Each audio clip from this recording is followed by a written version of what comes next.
ایک ایسا وجود ہے جسے خدا نے آج تک باقی رکھا۔ یہ وجود تمہارے لیے باعث خیر ہے، باعث برکت ہے اگر تو مومن بن جائے۔ اب سوال یہ پیدا ہوتا ہے کہ یہ کس کا وجود ہے جسے خدا نے آج تک باقی رکھا؟ تو شیعہ مفسر فرماتے ہیں کہ یہ وجود جسے آج تک باقی رکھا گیا یہ کسی اور کا وجود نہیں ہے بلکہ ہمارے آقا امام زمانہ کا وجود ہے جو آج تک اس زمانے میں باقی ہے۔ اور فرمایا جو بھی اس وجود کو مانے گا اس کی زندگی میں خیر بھی ہوگا، اس کی زندگی میں برکت بھی ہوگی۔ لیکن اب یہاں پر ایک سوال پیدا ہوتا ہے کہ جب قرآن نے یہ وعدہ کر دیا کہ جو بھی امام زمانہ کو مانے گا اس کی زندگی میں 100% خیر کا آنا ضروری ہے، برکت کا آنا ضروری ہے، لیکن وہ شیعہ جس کی شاید کوئی ایسی مجلس ہو جس کی آخر میں امام کی دعا نہ ہو، وہ شیعہ جس کی شاید کوئی ایسی عزاداری ہو جس کے آخر میں امام زمانہ کے ظہور کی دعا نہ ہو، وہ جوان جس کی کوئی نماز ایسی نہیں ہوگی کہ جس نماز کے آخر میں یہ نہ کہتا ہو کہ پروردگارا میرے مولا کا ظہور فرما دے، یعنی وہ شخص جو صبح و شام امام کے ظہور کی دعا کر رہا ہے، لیکن وہ قرآن کا وعدہ کہ جو بھی اس وجود کو مانے گا یہ ہماری گارنٹی ہے، یہ ہمارا وعدہ ہے کہ اس کی زندگی میں خیر بھی ہوگا، اس کی زندگی میں برکت بھی ہوگی۔ پھر وہ شیعہ، وہ جوان، وہ بزرگ، وہ خاتون جو اپنی ہر نماز میں یہ دعا کر رہی ہے کہ پروردگارا امام زمانہ کا ظہور فرما دے، پھر اس کی زندگی میں برکت کیوں نہیں؟ پھر اس کی زندگی میں خیر کیوں نہیں؟ پھر یہ شیعہ پریشان کیوں ہے؟ پھر یہ جوان پریشان کیوں ہے؟ پھر یہ خاتون پریشان کیوں ہے؟ پھر یہ بزنس مین پریشان کیوں ہے؟ پھر یہ اپنی زندگی میں کام کرنے والا پریشان کیوں ہے جو مجلسوں میں آ کر امام کے ظہور کی دعا تو کر رہا ہے، لیکن وہ خیر جس کا ذکر خدا نے کیا، وہ برکت جس کا ذکر خدا نے کیا، وہ اس کی زندگی میں نظر کیوں نہیں آتا؟ خیر زندگی میں تب ہوگا جب زندگی میں سکون ہوگا، خیر زندگی میں تب ہوگا جب زندگی میں ڈپریشن نہیں ہوگا، خیر زندگی میں تب ہوگا جب دربار یزید میں کھڑے ہو کر آقا زادی زینب یہ فرماتی ہیں کہ جب یزید کہتا ہے کہ اے زینب خدا نے تیرے گھروا کو رسوا کر دیا، تمہارے بچے مار دیے گئے، لہٰذا تمہارے پاس کچھ بھی نہیں بچا، لیکن وہ آقا زادی زینب کیا فرماتی ہیں؟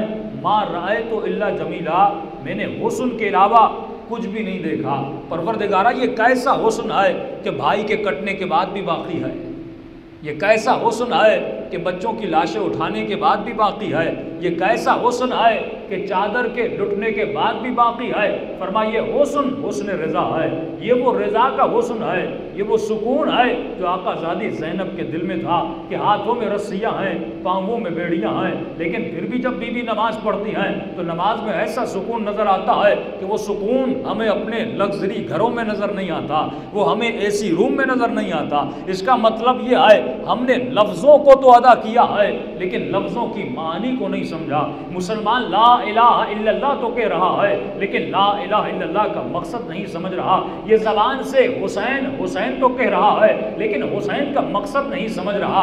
یہ 2 رکعت نماز تو پڑھ رہا ہے لیکن نماز کا مقصد نہیں سمجھ رہا۔ عزیزو جب تک لفظوں کا مفہوم نہیں سمجھیں گے، کیونکہ ہم ہیں اردو زبان والے لہذا عربی اتنی آتی نہیں ہے، ہمیں سمپل ترجمے بتا دیے گئے کہ بقیت اللہ کا مطلب ہے امام زمانہ، خیر کا مطلب یہ ہے تو علی والا ہے۔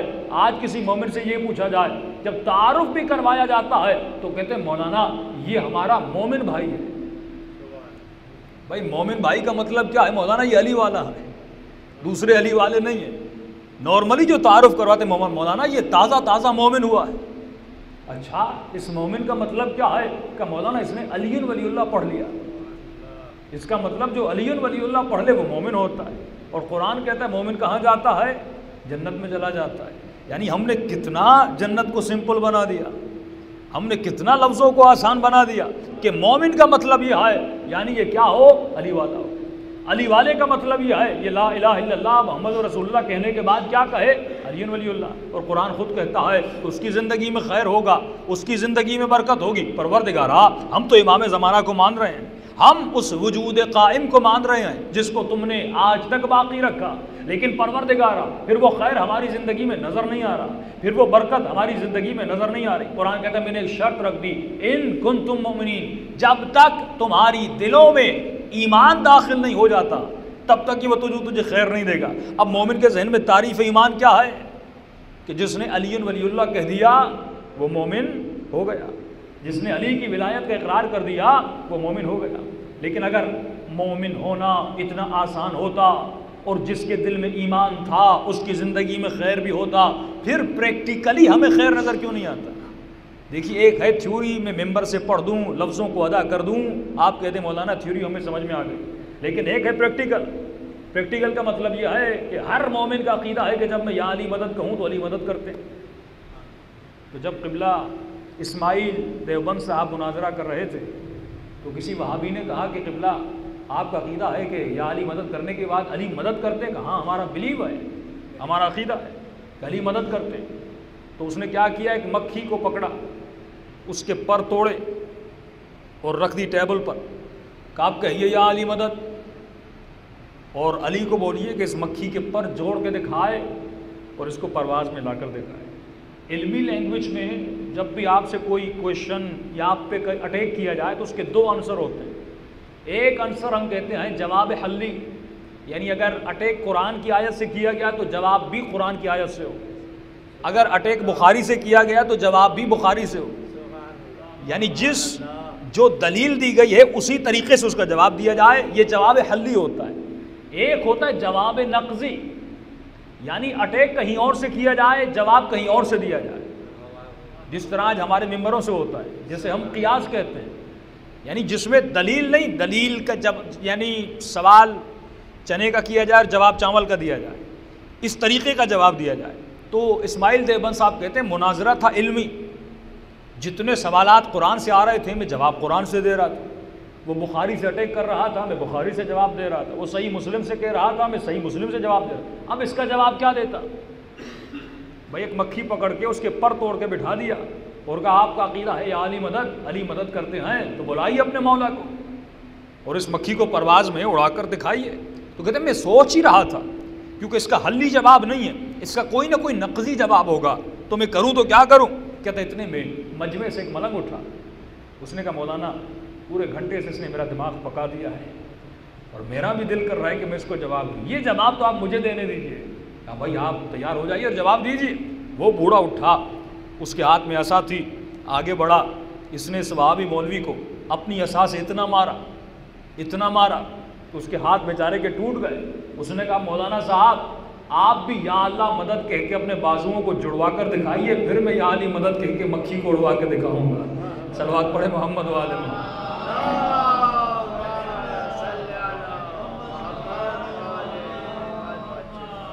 اب اس نے یہ جواب دیا کہاں سے؟ ایک عام سا ملنگ ہے لیکن جواب دینے کی صلاحیت رکھتا ہے۔ اب مولا فرماتے ہیں، امام فرماتے ہیں میرے مکتب میں، ہمارے مذہب میں، اسلام میں اور مکتب علی میں اور اہل بیت کے دروازے پر وہی بندہ آ سکتا ہے جس کے وجود میں عقل ہو۔ فرمایا بے عقل کبھی علی والا نہیں ہوتا، جس کے وجود میں لاجک اور وزڈم نہیں ہے وہ کبھی بھی علی والا نہیں ہو سکتا۔ اور یہ جواب بھی وہی دے سکتا ہے جس کے وجود میں عقل ہو۔ اور عقل مند کی نشانی کیا ہے؟ یتفکرون فی خلق السماوات والارض، جو عقل مند ہے وہ رات اور دن کے بننے میں سوچتا ہے۔ یعنی عقل مند کی ایک نشانی یہ ہے کہ وہ تھنکنگ کرتا ہے، وہ سوچتا ہے۔ جو سوچ نہیں رہا وہ عقل مند نہیں ہے۔ جو بکریوں کی طرح ایک مجمع کے پیچھے چل رہا ہے وہ عقل مند نہیں ہے۔ جو ٹی وی کی آواز کو سن کر اس پہ لبیک کہتا ہے وہ عقل مند نہیں ہے۔ جو کوئی کتاب کا کوئی ریفرنس نہیں دیکھتا اور اسی طرح کتاب کو پڑھ کے چلتا ہے وہ عقل مند نہیں ہے۔ جو ممبر پر آنے والوں کی مجلسوں کو سن تو رہا ہے لیکن ان کی باتوں پر سوچ نہیں رہا، یہ عقل مند نہیں ہے۔ قرآن کہتا ہے لہم آذان لا یسمعون، اے انسان میں نے تجھے کان تو دی ہے لیکن تو سوچتا نہیں ہے، میں نے تجھے آنکھیں تو دی ہے لیکن تو دیکھتا نہیں ہے، میں نے تجھے زبان تو دی ہے لیکن تو تفقہ نہیں کرتا، تو تدبر نہیں کرتا، تو تفکر نہیں کرتا۔ لہم قلوب، ان کے پاس دل تو ہے لیکن لیے ان دلوں کا کوئی استفادہ نہیں کرتے. یعنی جس مقصد کے لیے میں نے تمہاری آنکھوں کو بنایا تھا اس مقصد کے لیے تو اپنی آنکھوں کو استعمال نہیں کرتا. جس مقصد کے لیے میں نے تمہارے کانوں کو بنایا تھا اس مقصد کے لیے سماعت کو استعمال نہیں کرتا. جس مقصد کے لیے میں نے تمہاری زبان کو بنایا تھا اس مقصد کے لیے تو زبان کو استعمال نہیں کرتا. یعنی انسان بنایا تو گیا ہے لیکن اس مقصد پہ نہیں چل رہا جس مقصد کے لیے پروردگار عالم اس کو بنایا تھا. اسی طرح اللہ فرماتا ہے ایمان کی کوئی تعریف ہے لیکن اس تعریف کو تو لے نہیں رہا, تو اپنی تعریفیں بناتا ہوا چلتا جا رہا ہے. عربی زبان ہے لیکن اس کے مفہوم کو کون سمجھائے گا؟ اہل بیت سمجھائیں گے. قرآن تو قرآن ہے لیکن قرآن کے مفہوم کو کون سمجھائے گا؟ اہل بیت سمجھائیں گے. دیکھیے یہی قرآن ہے لیکن پروردگار عالم کی آواز آتی ہے. اسی قرآن کے ذریعے سے کچھ لوگ گمراہ کیے جاتے ہیں, اسی قرآن کے ذریعے سے کچھ لوگوں کو ہدایت ملتی ہے. ارے وہ جو کسی شیعہ کا گلا کاٹتا ہے وہ بھی تو قرآن کی آیت پڑھتا ہے, وہ جو کفر کے فتوے دیتا ہے وہ بھی تو قرآن کی آیت پڑھتا ہے, وہ جو بدعت کے فتوے دیتا ہے وہ بھی تو قرآن کی آیتیں پڑھتا ہے, وہ جو کرتا ہے کہ ماتم حرام ہے عزاداری حرام ہے وہ کرتا کیا ہے؟ وہ بھی قرآن کی آیتیں دیتا ہے. اس کا مطلب یہ ہے اسی قرآن کے ذریعے سے کچھ لوگ گمراہ ہوتے ہیں, اسی قرآن کے ذریعے سے کچھ لوگوں کو ہدایت ملتی ہے. سوال یہ ہے جنگ صفین میں جن لوگوں نے نیزوں پہ قرآن کو اٹھایا کیا وہ بھی قرآن نہیں تھا؟ جنگ خوارج ہوئی اور خوارج نے کیا پڑھا؟ کیا انہوں نے قرآن نہیں پڑھا تھا؟ جو حسین کے مقابلے میں میرے مولا کا مقابلہ کرنے آئے تھے کیا ان کے پاس قرآن نہیں تھا؟ یعنی لوگ اسی قرآن سے استفادہ کر رہے ہیں لیکن مسئلہ یہ ہے کہ یہ قرآن کو صحیح طریقے سے سمجھ نہیں رہے, صحیح روٹ پہ قرآن کو لا نہیں رہے, صحیح رستے پہ قرآن کو لا نہیں رہے. کیوں نہیں لا رہے؟ کیونکہ ان کی فکریں پاک نہیں ہیں, ان کی افکار پاک نہیں ہیں, ان کے مائنڈ پاک نہیں ہیں, ان کے راستے پاک نہیں ہیں. اور یہ راستے کب پاک ہوتے ہیں؟ جب یہ راستہ علی کے راستے پر آتا ہے, جب یہ راستہ اہل بیت کے راستے پر آتا ہے, جب انسان ایسے سوچنے لگتا ہے جیسے علی ابن ابی طالب سوچتے ہیں. بالکل سمپل سی بات ہے. مومن کہتا ہے مولانا مجھے علی ابن ابی طالب جیسا بننا ہے, مجھے امام حسین جیسا بننا ہے, مجھے سلمان فارسی جیسا بننا ہے, مجھے میثم تمار جیسا بننا ہے. عزیزو میثم تمار تبھی بنو گے جب میثم کی طرح سوچو گے, حسین ابن علی کی طرح تبھی بنو گے جب حسین جیسا سوچو گے. سوچو یزید جیسا اور بنو حسین, یہ ناممکن ہے. سوچو معاویہ کی طرح اور کہو مجھے بننا علی ہے, یہ ناممکن ہے. پوری باڈی, پورا جسم, اس جسم کو کور اور ہینڈل کون کرتا ہے؟ وہ آپ کا برین کرتا ہے. اگر میں اپنا ہاتھ بلند کر رہا ہوں کس کے کہنے پر؟ برین کے کہنے پر. اگر میری زبان چل رہی ہے کس کے کہنے پر؟ برین کے کہنے پر. اور مولا فرماتے ہیں ہمارا شیعہ وہی ہو سکتا ہے جو عقل مند ہو, اور عقل مند ہوتا ہے جس کی عقل علی کی عقل کے تابع ہو. اس کا مطلب جس کے برین کو علی کنٹرول کر رہے ہو, جس کی عقل کو علی. بھائی سمپل سے فضائل ممبر سے پڑھے جاتے ہیں کہ علی کی آنکھیں عین اللہ, علی کی زبان لسان اللہ, علی کے ہاتھ ید اللہ. تو وہ سنی, وہ مسلم جس نے یہ سنا کہ شیعوں کا عقیدہ یہ تھا کہ شیعہ جسمانیت کے قائل نہیں ہے, اور وہی شیعہ خود کہے کہ علی لسان اللہ, علی عین اللہ, علی حسن اللہ, علی اللہ کی آنکھیں ہیں, علی کے کان خدا کے کان ہیں, علی کی زبان اللہ کی زبان ہے. پھر آپ کا تصور توحید کیا ہوا؟ جب آپ نے کہا خدا جسم اور جسمانیت نہیں رکھتا, لن ترانی اے موسیٰ نے یہاں دیکھو گے نہ وہاں دیکھو گے, وہ تو ان کا خدا ہے نا جو اپنا پاؤں جہنم میں ڈالے گا. نہ ہم جہنمی نہ ہمارا خدا جہنم میں پاؤں ڈالے. جب آپ کا تصور یہ تھا کہ خدا جسم نہیں رکھتا, پھر آپ نے ممبر سے یہ کہہ دیا کہ علی کی آنکھ عین اللہ, علی کی زبان لسان اللہ, علی کے ہاتھ ید اللہ.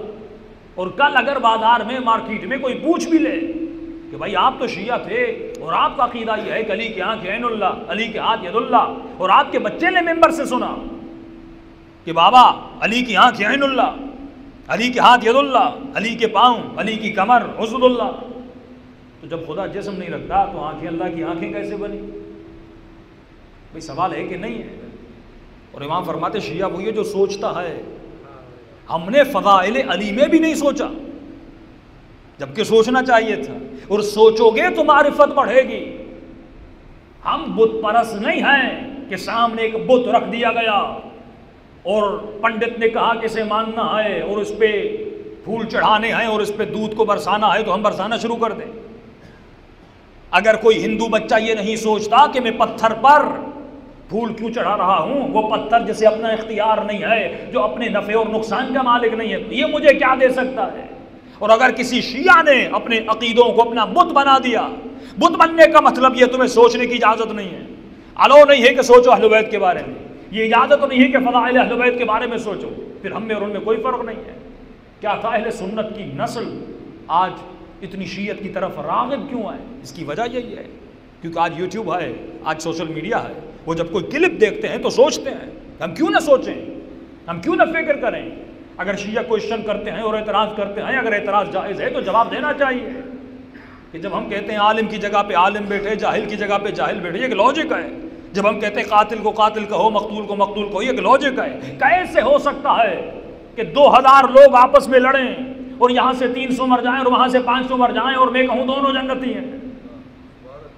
جب وہ عدل کی کرسی پر بیٹھا ہے، جب وہ خود کہتا ہے ان اکرمکم عند اللہ اتقاکم لعنت اللہ علی الکاذبین لعنت اللہ علی الظالمین، جب وہ خود جھوٹوں پر اور ظالموں پہ لعنت بھیج رہا ہے تو مجھے کس نے اجازت دی کہ میں کہوں نہیں دونوں جنتی ہیں؟ اور جب اعتراض کروں تو کہیں چپ اختیار کر دو، تمہیں اجازت نہیں ہے کہ صحابہ کے کردار کے بارے میں گفتگو کرو، تمہیں اجازت نہیں ہے کہ بڑوں کے بارے میں گفتگو کرو۔ جب وہ خدا اپنے لیے کہتا ہے کہ سوچ، جب وہ اپنے لیے کہتا ہے کہ سمجھ، جب وہ اپنے لیے کہتا ہے کہ پرکھ کر سجدہ کر، سوچ کے سجدہ کر، اگر میں تمہاری حلق سے اترتا ہوں تو مجھے سجدہ کرنا۔ لا اکراہ فی الدین، میرے دین میں کوئی جبر نہیں ہے، زبردستی نہیں ہے، مجھے جبر والے سجدے پسند نہیں ہیں، مجھے تمہارے اختیار کا سجدہ پسند ہے، مجھے تمہاری رضا کا سجدہ پسند ہے، مجھے تمہاری وہ تسبیح پسند ہے جس میں سجدہ کرو تو اپنے اختیار سے پر سر اٹھاؤ تو میرے اختیار سے۔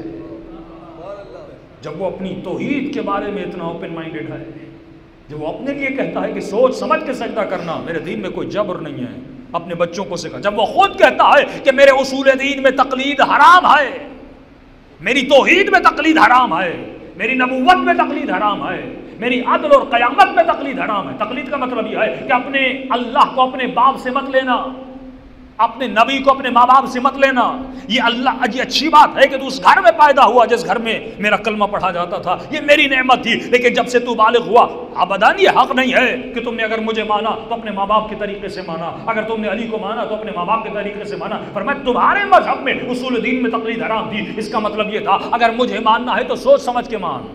اے جوان، اگر رب کی توحید کو ماننا ہے تو سوچ کے مان، وہ رب ہے تو کیسا ہے، وہ ہے تو کہاں ہے، وہ ہے تو صفات کیسی رکھتا ہے تو اس نے کائنات کو کیسا بنایا ہے، اور اگر بنایا ہے تو کسی مقصد کے لیے بنایا ہے۔ لیکن اگر تو سوچ سمجھ کے نہیں مانے گا، اس کا مطلب یہ ہے تمہارے عقیدے بھی وہی اندھے عقیدے ہیں، تمہارے عقیدوں میں بھی کوئی عقل و عقلانیت نہیں ہے۔ تو جب تک انسان سوچے نا، اور جواب چاہیے کہ علی کی آنکھیں اللہ کی آنکھیں بنی تو کیسے بنی، اور جواب وہی دے سکتا ہے جس نے اپنے عقیدوں میں کیا کیا ہو، سوچا ہو۔ اس کا جواب کہاں سے ملتا ہے؟ حدیث قدسی سے ملتا ہے۔ آواز آتی عبدی اطعنی، اے میرے بندے میری اطاعت کر، میں تجھے اپنے جیسا بنا دوں گا۔ یعنی جب تو میری اطاعت کرتا ہے تمہاری آنکھیں میری آنکھیں بن جاتی ہیں، تمہارے ہاتھ میرے ہاتھ بن جاتے ہیں۔ اب بھی بات سمجھ میں نہیں آ رہی، خدا کہنا کیا چاہتا ہے؟ میں نے کہا اگر یہ ہاتھ بلند ہوتا ہے تو کس کے کہنے پر؟ میرے کہنے پر۔ عام سی مثال دوں، اگر میں ممبر پر بیٹھ کر زبان سے گفتگو نہ کروں، صرف سوچوں اپنے برین میں کہ آپ سب لوگ کھڑے ہو جائیں، کھڑے ہوں گے آپ لوگ؟ ابداً کہیں گے مولانا، اور میں آپ سے لڑنا شروع ہو جاؤں کہ بھائی کھڑے کیوں نہیں ہوئے؟ آپ کے مولانا آپ نے کہا کب؟ اور میں کہوں نہیں میں نے سوچا تو تھا۔ تو آپ کہیں گے مولانا ہم آپ کی سوچ کو ریڈ کیسے کریں؟ جب تک یہ کان سنیں گے نہیں تب تک اوبے نہیں کریں گے، تب تک اطاعت نہیں کریں گے۔ تو سننا ضروری ہے اس کا، لیکن اگر میں اپنے ہاتھوں کو کہوں نہیں، سوچوں کہ یہ کھڑے ہو جائیں، اور جب میں آپ کو کہوں میرے ہاتھ نے سنا نہیں، میں نے سوچا اور یہ کھڑا ہو گیا، تو آپ کا ہاتھ کیوں نہیں کھڑا ہوتا؟ تو آپ کہیں گے مولانا یہ میرا ہاتھ ہے، یہ میرے سوچنے پہ کھڑا ہوگا، آپ کے سوچنے پہ کھڑا نہیں ہوگا۔ یہ آپ کا ہاتھ ہے، یہ آپ کے سوچنے پہ کھڑا ہوگا، میرے سوچنے پہ کھڑا نہیں ہوگا۔ تو یہاں پر ایک چیز تو ڈکلیئر ہو گئی کہ آپ کا ہاتھ آپ کا اس لیے ہے کیونکہ وہ آپ کی سنتا ہے، میرا ہاتھ میرا اس لیے ہے کیونکہ یہ میری سنتا ہے۔ آپ کا ہاتھ میرا نہیں ہو سکتا کیونکہ میری نہیں سنتا، میرا ہاتھ آپ کا نہیں ہو سکتا کیونکہ یہ آپ کی نہیں سنتا۔ میرا ہاتھ میرا اس لیے ہے کیونکہ یہ میرے ارادے کو سمجھتا ہے، آپ کا ہاتھ آپ کا اس لیے ہے کیونکہ یہ آپ کے ارادے کو سمجھتا ہے۔ آپ کی آنکھ میری نہیں کیونکہ میرا ارادہ نہیں سمجھتی، میری آنکھ آپ کی نہیں کیونکہ یہ آپ کا ارادہ نہیں سمجھتی۔ فرمایا علی کی آنکھیں عین اللہ اس لیے تھی کیونکہ علی کی آنکھیں اللہ کا ارادہ سمجھتی تھی۔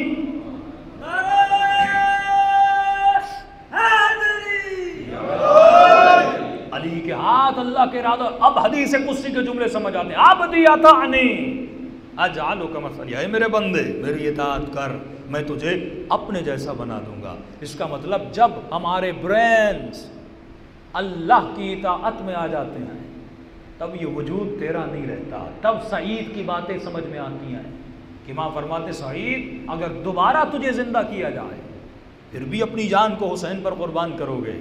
فرماتے مولا اگر 100 مرتبہ زندہ کیا جائے اور 100 مرتبہ اس سے بدتر حالت میں مارا جائے پھر بھی اپنی جان کو آپ پر قربان کروں گا۔ سعید اس طرح قربان کرے گا کیوں؟ کہ مولا میرا تو کچھ ہے ہی نہیں۔ مومن اپنا راستہ اہل بیت سے جدا تب کرتا ہے جب وہ اپنے ہاتھوں کو اپنا سمجھتا ہے، جب وہ اپنے بچوں کو اپنا سمجھتا ہے، جب وہ اپنے ٹائم کو اپنا سمجھتا ہے، جب وہ اپنے مال کو اپنا سمجھتا ہے۔ جب تک تو ان چیزوں کو اپنا سمجھو گے تب تک اہل بیت سے مل نہیں سکتے، جب تک ان چیزوں کو خدا کا سمجھو گے تب تم میں جذبہ قربانی آئے گا، تب تم میں جذبہ ایثار آئے گا، تب تو امام زمانہ کے راستے پہ چلنے کی ہدایت کو پیدا کرے گا، تب تجھے سمجھ آئے گا کہ حسین ابن علی اتنی آسانی سے علی اکبر کو قربان کیسے کر سکتے ہیں، علی اکبر کو قربان کیسے کر سکتے ہیں، سیدہ زینب کو کیسے قربان کر سکتے ہیں، اپنے بھتیجوں کو کیسے قربان کر سکتے ہیں، کیونکہ امام بتاتے ہیں یہ تو میرے تھے نہیں، یہ علامتیں اور نشانیاں اور امانتیں کس کی تھی؟ پروردگار عالم کی تھی۔ جب اس کی راہ میں ان کو قربان کرنے کی ضرورت پڑی تو ہم بے جھجک اپنا سب کچھ قربان کر دیتے ہیں، کیونکہ ہمارے پاس اپنا دیا ہوا کچھ بھی نہیں، جو کچھ ہے وہ عطا پروردگار عالم ہے۔ صلوات پڑھیں محمد والے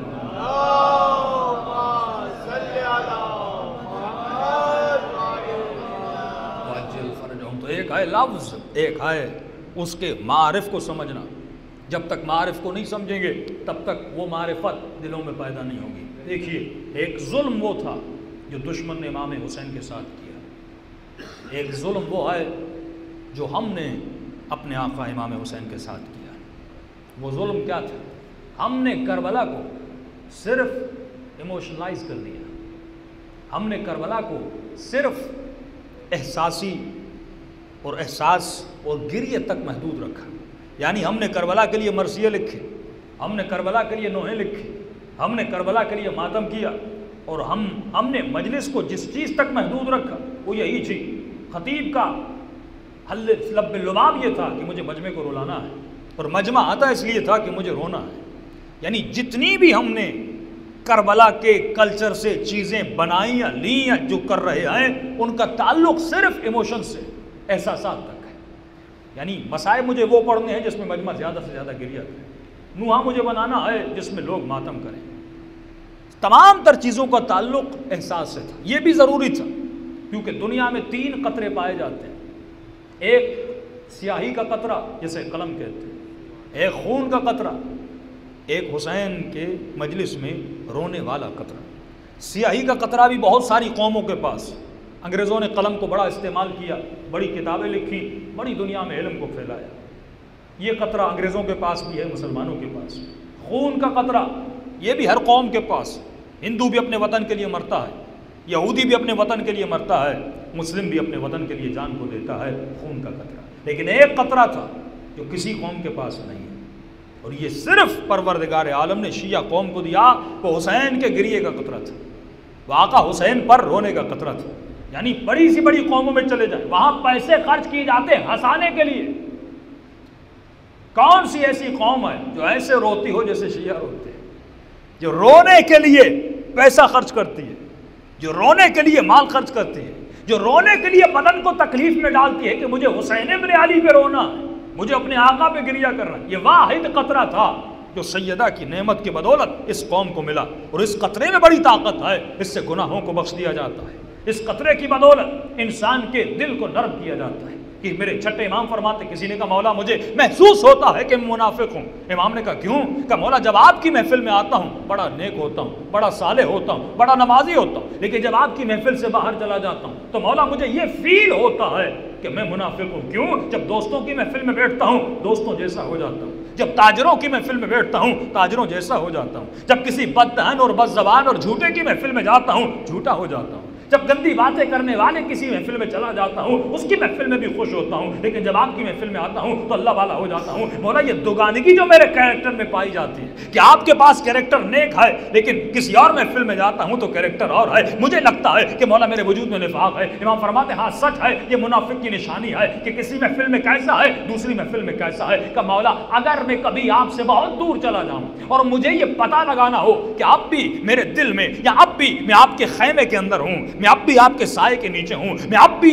میرے دل میں اہل بیت کی معرفت اور محبت ہے، کہیں ایسا نہ ہو میری روح بدن سے نکل جائے اور جب میں مر جاؤں تو مجھے پتا چلے میں آپ سے کتنا دور چلا گیا تھا، ہزاروں کو فاصلے پر میں آپ سے تھا۔ مولا کوئی ایسی نشانی تو بتا دیجئے جس سے مجھے پتا چل جائے کہ اللہ واقعا میں اہل بیت کے قریب ہوں۔ مولا ہمیشہ تو آپ کی محفل میں نہیں رہوں گا، ہمیشہ تو آپ کے قریب نہیں رہوں گا، کبھی بزنس کے سلسلے میں کبھی سفر کے سلسلے میں آپ سے بہت دور چلا گیا، کوئی تو ایسی نشانی ہونی چاہیے، کوئی تو ایسا سائن ہونا چاہیے جس سے مجھے یہ پتا چلے کہ واقعا اب بھی میں اپنے مولا کے خیمے میں ہوں۔ امام فرماتے اس کی نشانی ہے ایک ہے، مولا وہ کون سی نشانی ہے؟ فرمایا وہ نشانی ہے قطرہ حسین ابن علی، حسین پر گریے کا قطرہ۔ کا مولا بات سمجھ میں نہیں آئی؟ فرمایا اگر تجھے پتہ لگانا ہو کہ اب بھی تو ہمارے خیمے میں ہے، زندگی کے کسی بھی پہر میں، زندگی کے کسی بھی عمر کے حصے میں تجھے پتہ لگانا ہو تو امام فرماتے اس کی آسان سی نشانی ہے، نشانی یہ ہے جب تم سمجھو کہ اب مجھے پتہ لگانا ہے کہ واقعا میں حسین کے خیمے میں ہوں، اپنے مولا کے خیمے میں ہوں، ایک کام کر لینا۔ مولا کون سا کام کروں؟ فرمایا میرے جد غریب حسین ابن علی کو سلام کر، اس کی مصیبت کو یاد کرنا، اس کی کربلا کو یاد کرنا یا اس کے چند مصائب سن لینا۔ اگر تمہاری آنکھوں میں آنسو آ جاتے ہیں تو سمجھ جانا اب بھی تو حسین کے خیمے میں ہے، اب بھی تو ہماری محفل میں ہے۔ کہ مولا ایسا کیوں؟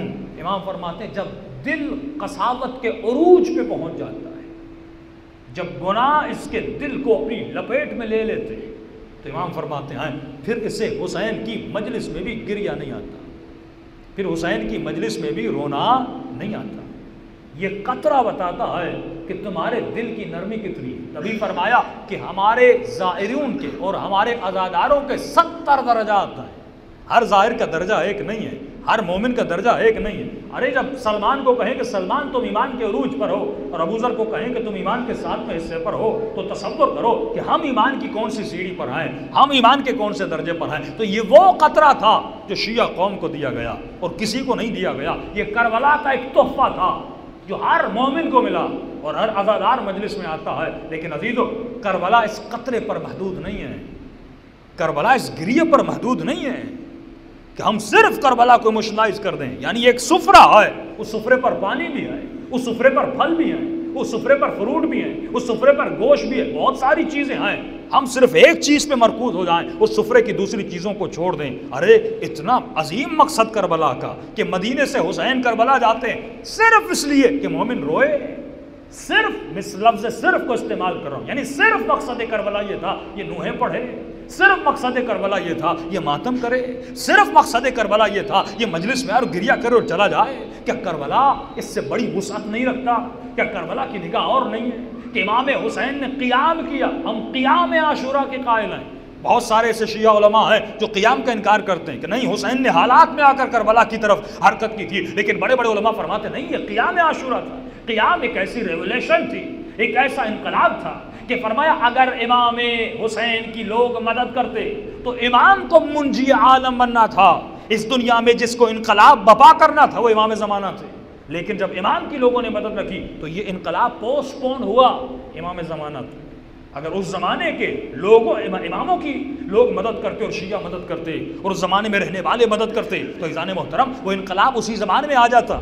جس ظہور کی دعا ہم آج کر رہے ہیں وہ ظہور اسی وقت ہونا تھا کیونکہ لوگوں نے مدد نہیں کی۔ جس قوم کو امت بننا تھا، امت بنانے کے لیے موسیٰ نے حرکت کی۔ کبھی آپ نے سوچا 1/3 آف قرآن بنی اسرائیل کے بارے میں، موسیٰ کا نام محمد سے زیادہ استعمال ہوتا ہے۔ قرآن مسلمانوں کے لیے اترا، مسلمانوں کے نبی پہ، لیکن اس نے سوچا نہیں کہ 3 گنا سے زیادہ قرآن بنی اسرائیل کا ذکر کرتا ہے۔ قوم عاد، قوم سمود، قوم صالح۔ قرآن کی دوسری سورت کھولو تو بقرہ، یہ بحث کس کی؟ بنی اسرائیل کی۔ آل عمران کون؟ بنی اسرائیل۔ یوسف کون؟ بنی اسرائیل۔ یہ سارے قصے کس کے؟ بنی اسرائیل کے۔ کسی کو میں نے پتھر سے مارا، کسی کو میں نے مینڈک کے عذاب سے مارا، کسی کو میں نے مس کر کے مارا، کسی کو میں نے آگ سے مارا، کسی قوم کو میں نے زلزلے لا کر ان کو تباہ کیا۔ پروردگار اتنی ویرائٹیز کیوں بتا رہا ہے؟ ہم سمجھ گئے جب تو مارنے پر آئے تو بندوں کو کسی ذریعے سے مار سکتا ہے، لیکن خدا ویرائٹیز کو گنواتا ہے۔ وجہ کیا ہے؟ امت محمد کی، لیکن قصے بنی اسرائیل کے۔ قرآن قصوں کی کتاب نہیں ہے، قرآن عبرت بتانا چاہتی کہ دیکھ ان قوموں نے کیا کیا تھا اور ان کے ساتھ حال کیا ہوا۔ اگر تو ان سے کچھ سیکھے گا نہیں، کہیں کہیں ہم ممبر پہ کہتے ہیں کہ یہ قرآن بھی پڑھنے کی کتاب ہے، جس طرح اخبار پڑھتے ہو نا روزانہ، کتاب بک اٹھا لیتے ہو کوئی اسٹوری کی بک، تو قرآن بھی پڑھنے کی کتاب ہے، رکھنے کی کتاب نہیں ہے۔ اس کتاب سے کچھ سمجھا کرو کہ مختلف لوگ آیت اللہ العظمہ قاضی کے پاس جاتے تھے کہ مولانا ہمیں کوئی عمل بتائیے، ہم عارف باللہ بننا چاہتے ہیں، ہم بھی برزخی آنکھ چاہتے ہیں، ہم بھی طی العرش چاہتے ہیں، ہم بھی ملائکوں کو دیکھنا چاہتے ہیں۔ کہ رسول خدا فرماتے ہیں اگر میری امت کے دلوں پہ پردے نہ ہوتے اور شیطان ان کے دلوں پہ پردے نہ چڑھاتا، اور اگر یہ کوشش کر کے ان پردوں کو ہٹا دیں تو یہ زمین و آسمان کے فرشتوں کو دیکھیں، یہ ملک آسمان و زمین دیکھیں، لیکن اس انسان نے خود کو اتنا گرایا کہ دعائے ندبہ میں اس کو کہنا پڑتا ہے عزیز علی ان تری الخلق ولا ترا، مولا میرے لیے بڑا مشکل ہے، یہ بڑی دکھ کا لمحہ ہے کہ میری آنکھیں سب کو دیکھ رہی ہیں، گنہگار سے گنہگار چہروں کو دیکھ رہی ہیں، یہ آنکھیں منحوس سے منحوس چہروں کو دیکھ رہی ہیں، یہ آنکھیں شیاطین نما انسانوں کو دیکھ رہی ہیں، لیکن عجب ہے ان آنکھوں پر، یہ آنکھیں تیرے ولی، تیرے نمائندے امام زمانہ کو نہیں دیکھ رہے ہیں، یہ آنکھیں اس کی زیارت سے محروم ہے۔ عزیزوں علیہ میرے لیے بڑا مشکل ہے، یہ آنکھیں کیوں محروم اپنے مولا سے؟ کیونکہ اس کے دل پر پردے پڑ گئے، اور پردے کیوں پڑے؟ کیونکہ اس مومن نے سوچا نہیں میں پیدا کیوں ہوا تھا، مجھے بنایا کیوں گیا تھا، یہ اپنے مقصد سے اپنی راہ سے ہٹ گیا ہے کہ مجھے کس راستے پر چلنا تھا اور کس لیے بنایا گیا تھا۔ یہاں تک کہ اس نے کربلا کو بھی کہاں تک محدود کر دیا؟ صرف گریے تک محدود کر دیا۔ ارے کربلا تجھے عارف بنانے کے لیے بنی، کربلا امام زمانہ کے ملاقات کے لیے بنی، کربلا تمہارے وجود میں ایثار کی صفت بنانے کے لیے بنی۔ میں ہمیشہ کہتا ہوں کہ دو سوسائٹیز تھیں، ایک یزید کی سوسائٹی تھی، ایک حسین ابن علی کی سوسائٹی تھی۔ کربلا ایک سویلائزیشن کا نام تھا، کربلا ایک تہذیب کا نام تھا، کربلا ایک قیام کا نام تھا۔ یعنی کربلا کے بعد سے اماموں نے انسان سازی کرنا شروع کی، نبی نے لوگوں کو مسلمان بنایا، امام کا کام تھا اب ان کو سائیکل دیں۔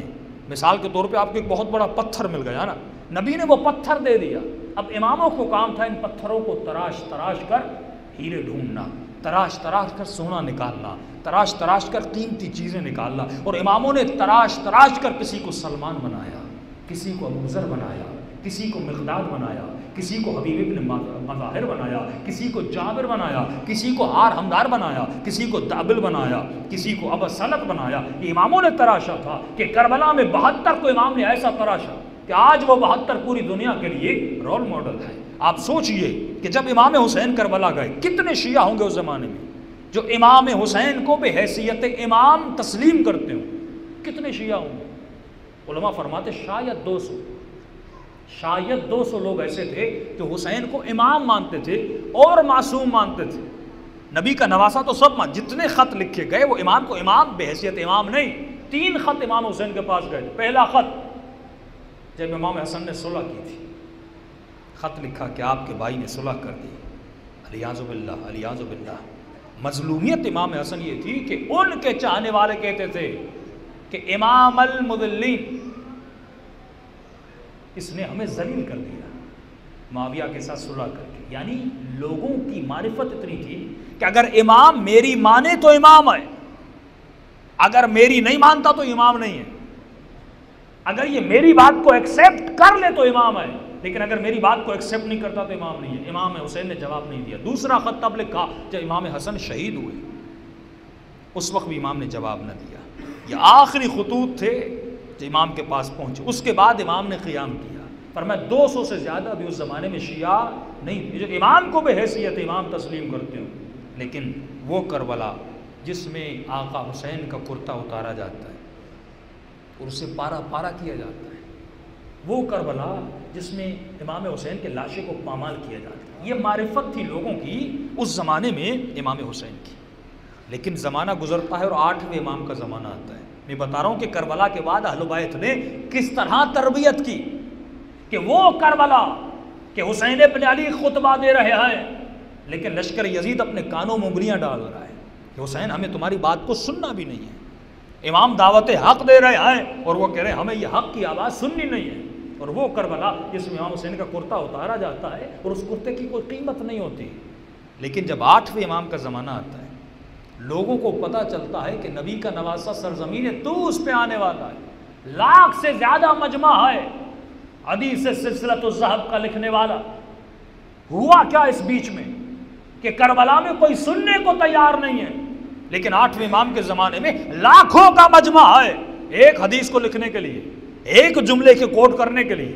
یہ لوگوں کے دلوں میں معرفت آتی گئی. یہ کربلا کے بعد یہ مجمع بدلتا گیا, لوگوں کا شعور بدلتا گیا, لوگوں کے وزڈم اور لوگوں کے مائنڈ بدلتے گئے. یہ کیسے بدلے؟ یہ اہل بیت کی زحمت تھی, یہ کربلا کا اثر تھا, یہ وہ ریولیوشن تھی جو لوگوں کے ذہنوں میں پیدا کی.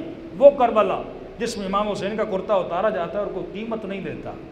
لیکن وہ مشہد کہ جس میں امام اپنا ایک کرتا دابل کو دیتے ہیں اور دابل کہتا ہے کہ لوگوں کے اصرار کے بعد میں نے اس کرتے کے ٹکڑے ٹکڑے کر کے تبرکن لوگوں کو دیے اور مجھے 20,000 درہم دیے گئے امام کے اس کرتے کے ٹکڑوں کے دینوں کے بدلے میں. وہ کربلا جس میں کرتے کی کوئی اہمیت نہیں ہے, اور یہ امام رضا کا زمانہ جس میں مولا کے کرتوں کو ہزاروں درہم اور سکوں میں خریدا جاتا ہے. وہ کربلا جس میں امام کی کوئی بات سنتا نہیں ہے, لیکن وہ کربلا کے بعد کا ماحول کہ امام کے کلام کے لیے لوگ ترس رہے ہیں. وہ کربلا کے حسین بلا رہے ہیں لیکن کوفے سے کوئی آتا نہیں ہے.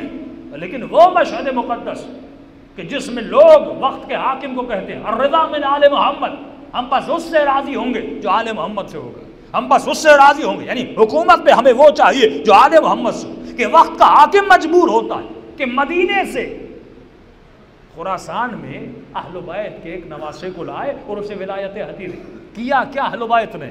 یہ وہ کربلا کا سبق تھا, یہ وہ کربلا کے بعد اہل بیت کی محنت تھی کہ نبی نے صرف اسلام دیا, اہل بیت نے لوگوں کو مومن بنانا شروع کیا. کہ امام سجاد نے, ہماری یہ واحد امام ہے جس سے آپ کو بہت ہی کم فقہی حدیثیں ملیں گی, بہت ہی کم امام سجاد سے کہ امام نے درس کیے ہوں اور امام نے بڑی نہیں. حالانکہ امام کا عرصہ بھی بڑا, لیکن امام نے کوئی ایسی خاص تبلیغ نہیں کی کہ آپ کہہ سکیں جس طرح امام محمد باقر نے, چھٹے امام نے کی ہے اور کلاسز تھی, ان کے بڑے دروس تھے. زیادہ سے زیادہ حدیث ہمارے پاس 2 اماموں سے, 5ویں امام اور چھٹے امام سے. کہ ہمارے مکتب کو بھی جعفری کہا جاتا ہے کیونکہ زیادہ سے زیادہ انفلوئنس کہیں یا زیادہ روایتیں کہیں, جس مکتب جو بہت چلا وہ چھٹے امام کا مکتب تھا. تو چوتھے امام نے کیا کیا کہ امام نے 20,000 کے قریب غلام خریدے اور ان غلاموں کو پھر آزاد کیا. اچھا, مولا صرف خریدتے تھے اور آزاد کرتے تھے, کرتے کچھ نہیں تھے.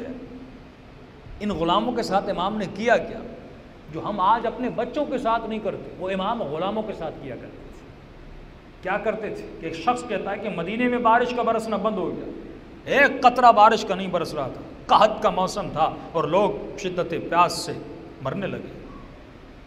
اتنے میں کہتا ہے میں بازار سے گزر رہا تھا, ایک حبشی غلام تھا جس نے دیکھا کہ لوگ سجدوں میں پڑے ہیں اور رو رہے ہیں اور گڑ گڑا رہے ہیں اور کئی عرصے سے رو رہے ہیں کہ خدا بارش کو برسا دے, لیکن بارش آنے کا نام ہی نہیں لے رہی. اس حبشی غلام نے اپنا سر بلند کیا اور آسمان کو دیکھا اور آنکھوں میں آنسو آئے کہ پروردگارا ان بندوں پر رحم فرما اور اپنی بارش کو برسا دے. کا اتنا کہنا تھا, بس جملوں کا زبان سے نکلنا تھا. دیکھا کہ آسمان پر بادل آنا شروع ہوئے اور انہوں نے برسنا شروع کر دیا. یہاں تک کہ یہ غلام آگے چل پڑا. لوگ تو یہ سمجھ رہے تھے کہ ہماری دعائیں قبول ہو گئی, لیکن کہتا مجھے تو پتا تھا کہ اس غلام کی دعا کے صدقے میں اللہ نے بارش کو برسایا اور میں نے سنا بھی. میں نے اس غلام کا پیچھا کیا, پیچھا کرتے کرتے میں نے دیکھا یہ سید الساجدین کے گھر کے اندر داخل ہوا. مجھے اور تعجب ہوا. میں نے امام کے گھر کے دروازے پر دستک دی. امام دروازے پر آئے تو کہا کہ کوئی کام ہوگا مولا, مجھے آپ کے کسی غلام سے ملنا ہے. کیوں ملنا ہے مولا؟ مجھے اسے خریدنا ہے. امام نے کہا کوئی بات نہیں, اندر آ جائیے. کئی غلام تھے مولا کے گھر. کون سا غلام؟ اس نے کہا مولا یہ غلام مجھے چاہیے. امام نے کہا تجھے چاہیے کیوں؟ کہا مولا آپ کو نہیں پتا یہ مستجاب الدعوہ ہے, یعنی جب دعا کرتا ہے خدا اس کی دعا کو قبول کرتا ہے، اور اس میں خرید کر اپنی غلامی میں نہیں لانا چاہتا، ارے میں تو اس کی خدمت کرنا چاہتا ہوں جو اتنا نیک ہے، اتنا صالح ہے، اتنا عابد، ارے کیسے عابد نہ ہوتا جب زین العابدین کے دروازے پہ پل رہا، یہ کیسے مستجاب الدعویٰ نہ ہوتا کہ سید الساجدین کے دروازے۔ یہ اثر تھا امام سجاد کی تبلیغ کا کہ غلام خریدتے تھے لیکن اپنے وجود میں اتنی اٹریکشن کو پیدا کیا تھا۔ دو طرح کے لوگ ہیں، ایک وہ لوگ جو معاشرے سے افیکٹ ہوتے ہیں، دوسرے وہ جو معاشرے پہ اپنا افیکٹ ڈالتے ہیں۔ مومن کی نشانی یہ ہے، یہ دوسروں سے انسپائر نہیں ہوتا، یہ اپنی شخصیت سے کسی کو انسپائر کرتا، یا اپنے سچ سے، یا اپنی حقانیت سے، یا اپنے ایثار سے، یا اپنی سخاوت سے، یا اپنے ادب سے لوگوں کو انسپائر کرتا ہے۔ یہ نہیں کہ معاشرے میں چلا جائے اور معاشرہ اس کے اوپر حاوی ہو جائے۔ یہ کمال تھا امام زین العابدین کا کہ غلام خریدتے تھے اور چند عرصہ اپنے گھر میں رکھتے تھے اور ایسا ہیرا بنا کے معاشرے میں چھوڑ دیتے تھے، ایسی روشنی بنا کر۔ یہ بلب ہے نا، یہ جہاں جائے گا روشنی پھیلائے گا، آپ کے گھر میں بھی روشنی پھیلائے گا، اور اس کو لے جائیے کسی دشمن علی کے گھر میں، وہاں بھی کیا کرے گا؟ روشنی پھیلائے گا۔ بلب کا کام ہی روشنی ہے۔ ایسا نہیں کہ کہے کہ میں شیعہ کے گھر میں تو روشنی پھیلاؤں گا لیکن منکر علی کے گھر میں روشنی نہیں پھیلاؤں گا۔ ارے اس کی نیچر میں روشنی پھیلانا ہے۔ حسین اگر کربلا میں ہے تو پھر بھی نور ہے، اگر مدینے میں ہے تو پھر بھی نور ہے، اگر لوگ کے نیزہ پہ چڑھ جائیں تو پھر بھی قرآن کی تلاوت کر رہے ہیں۔ یہ کمال اہل بیت تھا۔ اگر شرابی کی دربار میں سیدہ زینب جاتی ہیں تو وہاں پر بی بی زینب تبلیغ کرتی ہیں، اگر زندان شام میں جاتی، ان کا کیریکٹر ایسا تھا، ان کی شخصیت ایسی تھی۔ اور ایک مرتبہ امام نے غلام کو کہا تو کب سے یہ کمال دکھلانے لگا، اور دعائیں کر کے بارش کو برسانے لگا؟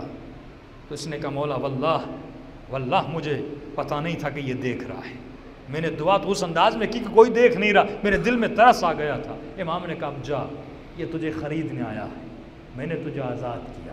کہ مولا یہ آزادی مجھے پسند نہیں ہے، ایسی زندگی پسند نہیں جو آپ سے دور چلا جاؤں۔ ایک مرتبہ غلام نے پھر آسمان کی طرف دیکھا، کہ پروردگارا میں نے اس لیے تو دعا نہیں کی تھی کہ جس میں ریاکاری ہو، جس میں لوگ دیکھیں، اب اگر اس کو میری حقیقت کا پتہ چل گیا، خدا میں نے بہت جی لیا، اب میری دعا یہ ہے میری روح کو میرے بدن سے نکال دے۔ کہ اتنا کہنا تھا، روح پرواز ہوئی اور امام نے انا للہ و انا الیہ راجعون پڑھا۔ یہ تربیت اہل بیت علیہ السلام کی تھی کہ غلام دعا کرتے تھے، دعائیں مستجاب ہوتی تھی۔ یہ وہ ایمان ہے جو ان کے قلوب میں تھا، یہ وہ فرحت و راحت و سکون ہے کہ فرماتے ہیں اگر کوئی امام زمانہ کے خیر کو اور سکون کو اپنے گھروں میں پانا چاہتا ہے، اس کے دل میں ایمان کا داخل ہونا بہت ضروری ہے۔ تو ایمان نام یہ اسی کا ہے، وہ سکون مومن کے دل میں آئے کہ جس بھی حال میں رہے، اور یہ ایمان تب آتا ہے جب مومن اہل بیت کے قریب جاتا ہے۔ تو یہ انسان سازی تھی کربلا کے بعد جو امام سجاد نے شروع کی، یہ کربلا کا اثر تھا۔ پھر انہی غلاموں میں بیٹھ کر کبھی حسین کے مصائب پڑھتے تھے، یعنی انسان سازی کر دی، اب اس کا دل نرم ہو گیا، اب اس میں بیج کو ڈالنا ہے۔ زمین کو پہلے تیار کیا جاتا ہے، جب وہ زمین نرم ہو جاتی ہے اب اس میں بیج ڈالا جاتا ہے، پھر اس میں پانی ڈالا جاتا ہے۔ فرمایا پہلے دل کو تیار کر، پھر اس میں بیج ڈال، پھر اس میں حسین کے گریے کا پانی ڈال، پھر یہ بیج ایک تنومند درخت بنے گا، پھر جا کر تو محسن بنے گا، پھر جا کر تو سلمان بنے گا۔ لیکن اگر دل سنگ سے بھی زیادہ سخت ہو، اگر دل پتھر سے بھی زیادہ سخت ہو اور اس پہ تم حسین کے غم کے آنسو بہاتے رہو، ٹپکاتے رہو، یہ دل نرم ہی نہیں ہوگا۔ پہلے اس دل کو نرم کرنا پڑتا ہے۔ مولا کیسے نرم کرنا پڑتا ہے؟ قد افلح من زکاہا، کامیاب وہ ہے جس نے تزکیہ نفس کیا، جس نے اپنے دل کے وجود سے غلط عادتوں کو نکالا، جس نے اپنے وجود میں صفات کربلا کو ڈالا، جس نے اپنے وجود میں حسین کے اخلاق کو ڈالا، جس نے اپنے وجود میں عباس کے ادب کو ڈالا، جس نے اپنے وجود میں حبیب ابن مظاہر کی ادب کو ڈالا، جس نے اپنے وجود میں جناب حر کی توبہ کو ڈالا، جس نے اپنے وجود میں علی اکبر کی غیرت کو ڈالا، جس نے اپنے وجود میں جناب زینب کی عفت اور حیا کو ڈالا۔ جب یہ چیزیں تمہارے وجود میں چلی جائیں گی، اب اس دل پر جب حسین کا قطرہ گرے گا تو اس میں وہ ایمان آتا ہے جس کا تم تصور کر نہیں سکتے۔ تو یہ امام سجاد کی محنت تھی کہ انہیں 20,000 کے قریب غلام خریدے اور تربیت کر کے معاشرے میں چھوڑ دیا۔ پھر آپ سنتے ہیں کہ چھٹے امام کا زمانہ آتا ہے اور امام کے شاگرد ہزاروں میں تھے، ہزاروں میں شاگرد تھے کہ پوچھا گیا مولا یہ اتنے شاگرد کہاں سے آئے؟ کہ یہی وہی میرے بابا اور دادا کے آزاد کردہ غلام ہیں جو ہمارے لیکچرز میں آتے ہیں۔ یعنی وہ معاشرہ جس میں پیسے کی اہمیت ہے۔ وقت کے حاکم نے شرط لگا دی کہ جو جعفر صادق کے درس میں جائے گا اسے 2 درہم یا 1 درہم دینا پڑے گا، اور مد مقابل جو درس ہوتا تھا اس میں اعلان ہوا جو اس میں جائے گا اور اس کو سنے گا اسے 2 درہم دیے جائیں گے. یعنی آپ میری مجلس میں آئیں تو آپ سے 2 درہم لیے جائیں, اور کسی اور کی مجلس میں جائیں تو آپ کو 2 درہم دیے جائیں. یہ اتنا ایثار ان لوگوں میں تھا کہاں کہ امام کے شاگردوں میں. کرتے کیا تھے, پہلے اس کے لیکچر میں جاتے تھے, وہاں سے 2 درہم لیتے تھے, پھر امام کے لیکچر میں آتے تھے 2 درہم دیتے تھے, پیسے جہاں سے لیتے تھے وہیں پیسے دے دیتے تھے. اتنی ان کے وجود میں عقل تھی. پھر امام کے لیکچر کو سنتے تھے, مولا کے دروس کو سنتے تھے. اس طرح سے امام نے اپنے شاگردوں کو بڑھایا اور مکتب کو بڑھایا. یعنی کربلا نام تھا انسان سازی کا, کردار سازی کا. میں آپ سے ایک سوال کرتا ہوں, اگر محرم میں 100 عشرے ہوتے ہیں اور ہر عشرے پہ منیمم بتا رہا ہوں 1 لاکھ خرچہ ہو, 100 عشرے مطلب 100 لاکھ, 1 کروڑ بن گیا. میں نے 1 کروڑ انویسٹ کیا امام حسین کی مجلس میں, آؤٹ پٹ کیا تھا؟ آؤٹ پٹ کیا تھا؟ دنیا کا ہر لوجیکل انسان, ہر پڑھی لکھی قوم اگر کوئی ایجوکیشن انسٹیٹیوٹ بھی بناتی ہے, بھائی اپنے بچے کو انسٹیٹیوٹ میں بھیج رہے ہو اور منتھلی اس کی کوئی 5,000 بھر رہے ہو, اور بچہ روز جا رہا ہے روز جا رہا ہے روز جا رہا ہے, 4 مہینے گزر گئے, بچے بھائی بیٹے انگلش پڑھنے گئے تھے, بیٹا کچھ سیکھ کر آئے کہ نہیں؟ نہیں بابا ابھی تک نہیں سیکھا. تو اچھا کیا کرنے گئے تھے؟ بابا کلاس میں بڑا مزہ ہے, ٹیچر بڑا اچھا پڑھاتا ہے, اسٹوڈنٹس کے بیچ میں بڑی اچھی گپے شپیں لگتی ہیں اور اچھا چٹ چیٹ ہوتا ہے. اچھا بیٹا سیکھا کیا؟ میں نے 5,000 منتھلی خرچہ کیا اور تو سال سے پڑھ رہا ہے, میرے 50-60 ہزار خرچ ہو گئے, تمہارا آؤٹ پٹ کیا ہے؟ بابا ایک ورڈ بھی نہیں سیکھا, کچھ بھی نہیں سیکھا. تو یہ باپ مارے گا کہ نہیں مارے گا؟ آؤٹ پٹ ہونا چاہیے کہ نہیں؟ بچے کے اوپر خرچہ کیا جاتا ہے مالی, ہم نے 100 کروڑ خرچے کیے 100 عشروں پر, آؤٹ پٹ کیا ہے؟ اچھا جو انگلش پڑھنے کے آؤٹ پٹ یہ تھا کہ انگلش سیکھ کر آئے. مجلس میں گیا کیوں تھا؟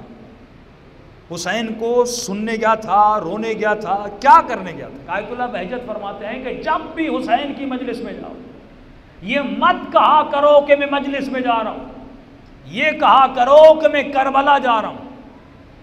آیت اللہ بہجت فرماتے ہیں یہ مت کہو کہ میں مجلس میں جا رہا ہوں. کہاں جا رہے ہو؟ کہو میں کربلا جا رہا ہوں. کربلا کیوں؟ دنیا کی بہترین چیزیں کربلا میں, دنیا کی بدترین چیزیں کربلا میں, دنیا کے بہترین کیریکٹر کربلا میں, دنیا کے بدترین کیریکٹر کربلا میں. یزید بھی کربلا میں, شمر بھی کربلا میں, حرملہ بھی کربلا میں, علی اصغر بھی کربلا میں, علی اکبر بھی کربلا میں, حسین بھی تو کہو کہ میں کربلا جا رہا ہوں.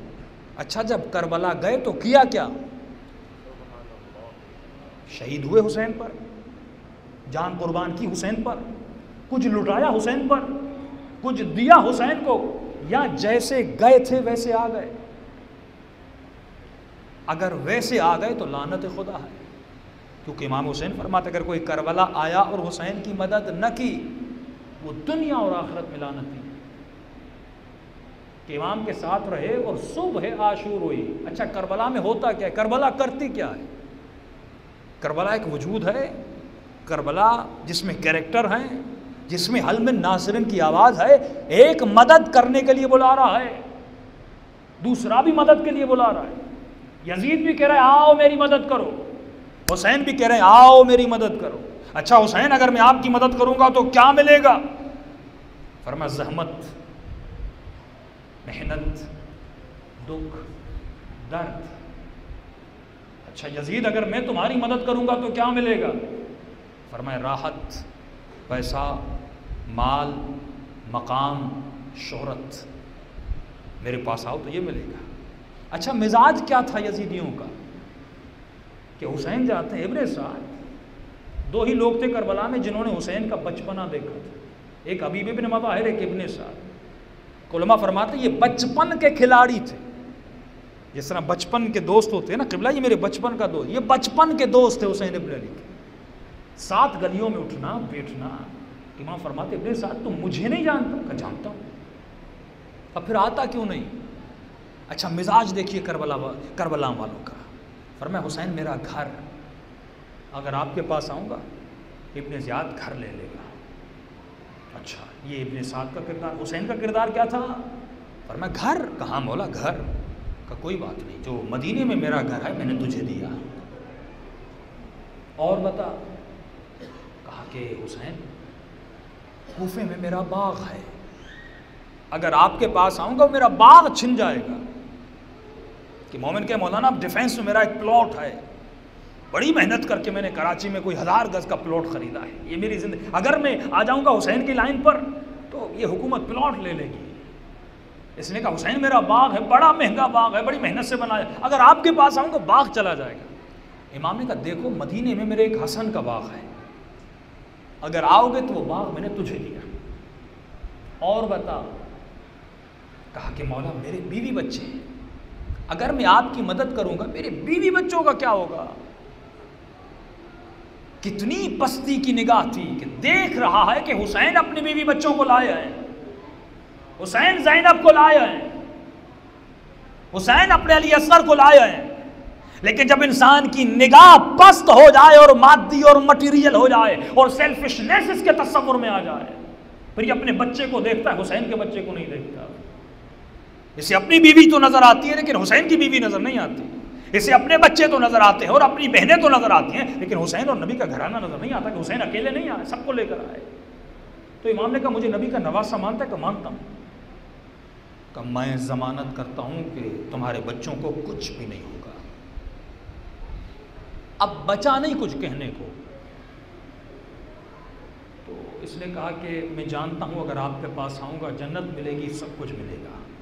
اب تقابل کریے کہ یزیدی دل ہوتے کیسے ہیں. یزیدی سوچ، یہ جنگ تھی دو سوچوں کی، جنود عقل اور جنود جہل، عقل مندوں کا لشکر اور جاہلوں کا لشکر. اس نے کہا کہ حسین ابن علی آپ کے پاس آؤں گا تو جنت ملے گی، لیکن کیا کروں کہ رے کی حکومت حب علیہ میرے دل کو زیادہ محبوب ہے، مور دین دیٹ ہے، یعنی جنت سے زیادہ پیاری ہے، آپ سے زیادہ پیاری ہے.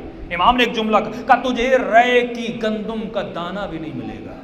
اب دشمن کا مزاج دیکھیے، اکثر لوگوں میں یہ مزاج مجھے نظر آتا ہے. اس نے کیا کہا؟ امام نے کہا کہ گندم کا، اس نے کہا اگر گندم کا دانہ نہیں ملا تو حسین میں جو کے دانے پر بھی گزارا کر لوں گا. آج کا مومن کیا کہتا ہے؟ کہتے بھائی یہ کام کرو ایمان بڑھے گا جنت میں. کہتے مولانا مجھے جنت میں چھوٹا گھر بھی مل جائے میں گزارا کر لوں گا. یہ ابن سعد کی سوچ ہے، یہ یزید کی سوچ ہے، یہ شمر کی سوچ ہے. یہ کہے کہ مولانا مجھے جنت میں چھوٹا گھر بھی مل جائے، یعنی جو منیمم پہ کمپرومائز کرے، یزیدی سوچ ہے. جو میکسیمم پہ جائے یہ حسین کی سوچ ہے.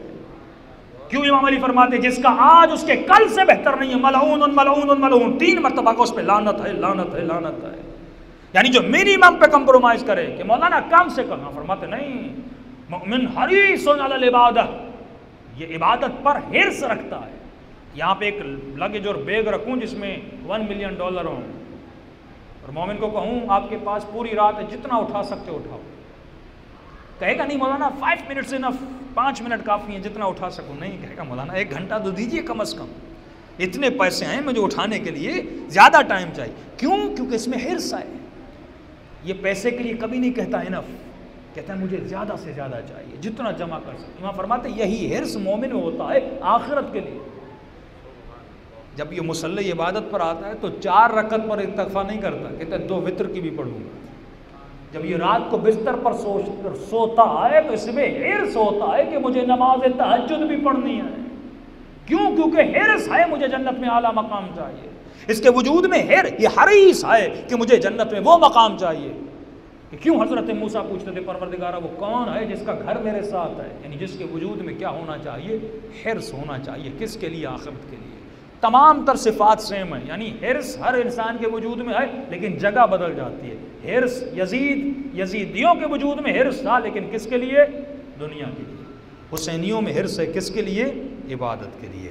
کہ فرمایا عباس جا کر کہہ دو کہ حسین کو 1 رات کی مہلت چاہیے.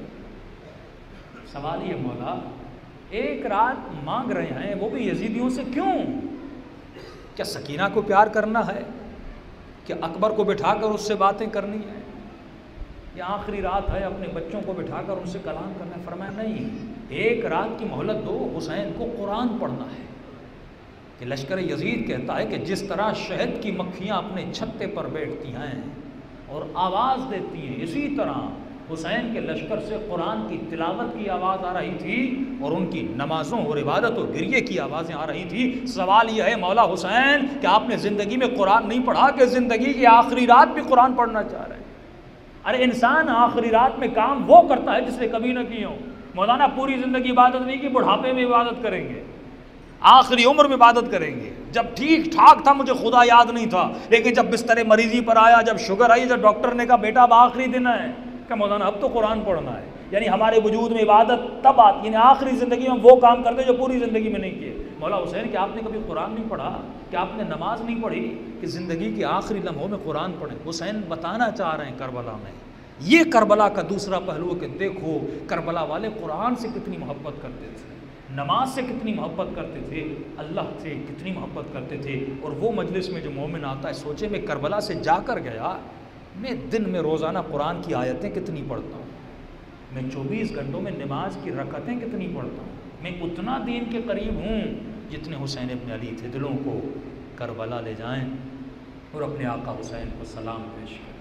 امام فرماتے ہیں کہ مومن کی نشانی یہ ہے کہ جب وہ حسین کو سلام کرتا ہے اس کے دل میں آنسو اتر آتے ہیں، اور یہ آنسو بتاتے ہیں کہ ابھی تک یہ حسین کا عاشق ہے، اور ابھی تک حسین ابن علی کے خیمے میں آواز کو تھوڑا بڑھا دیں اور دلوں کو کربلا لے جائیں اور سب مل کے اپنے آقا حسین کو سلام پیش کریں۔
جن کا رنگ بدلتا